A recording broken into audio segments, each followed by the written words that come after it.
পান সুপারি দিয়ে আতিথেয়তা উত্তরের পুরনো সংস্কৃতি।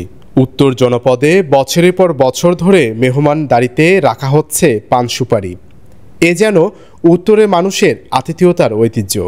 এ কারণে ধানের দেশে পানের কদর কমেনি, বরং পানের চাষ বেড়েছে দ্বিগুণ হারে। এতে করে ধান, পাট, তামাকের পাশাপাশি বগুড়ার পান এখন অর্থকরী ফসলের অংশ হয়েছে।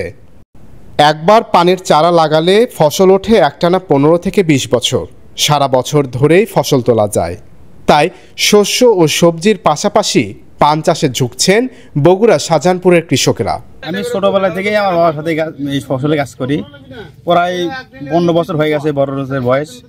এবং বেনিফিট বলতে এবছরই বাজারে একটু কম, বিগত বছর ভালোই ছিল এবং লাভজনক একটা ফসল। বগুড়া জেলার শাহজাহানপুর উপজেলার বেশ কিছু এলাকায় চাষ হচ্ছে পান।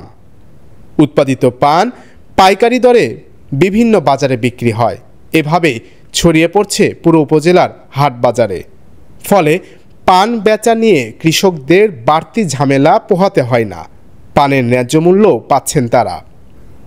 উপজেলার পান চাষিরা জানান, একবার পানের বরজ তৈরি করা হলে তাতে উপযুক্ত পরিচর্যা করলে 15 থেকে 20 বছর ফসল দেয়। ফলে খরচ বেশি হলেও তা সহজেই পুষিয়ে যায়। এটা ওই তো নিজের শরীরটা কমজোর, এই আবার একবার লাগালে 2-3 বছর চলে যাচ্ছে, 2-4-20 বছর মতো যায়, বুঝলেন। তো এখন এই জন্য আমি এটা করি, অন্য আবার এখন আর করি না। পান চাষের মাধ্যমে তরুণ কৃষি উদ্যোক্তারা আর্থিকভাবে হতে পারে স্বাবলম্বী। তাই পান চাষ সম্প্রসারণে কৃষকদের প্রয়োজনীয় পরামর্শ ও সহযোগিতা দিয়ে যাচ্ছে উপজেলার কৃষি বিভাগ। আমাদের বলে যে আপনার ওই ছত্রাকনাশক হিসেবে আমরা টাইকোডার্মা ব্যবহার করতে বলে এবং জৈব বালানাশক যেগুলো আছে এগুলো ব্যবহার করতে বলে। এবং আপনি যখন দেখা যাচ্ছে একেবারে হয় না, তখনই 2-1বার আপনার কীটনাশক ব্যবহার করা লাগে।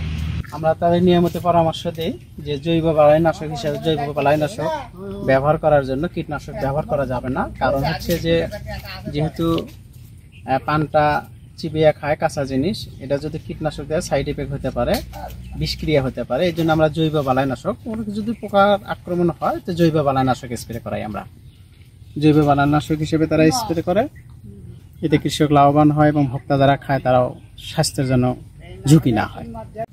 দৈনিক করতোয়া, শাহজাহানপুর, বগুড়া।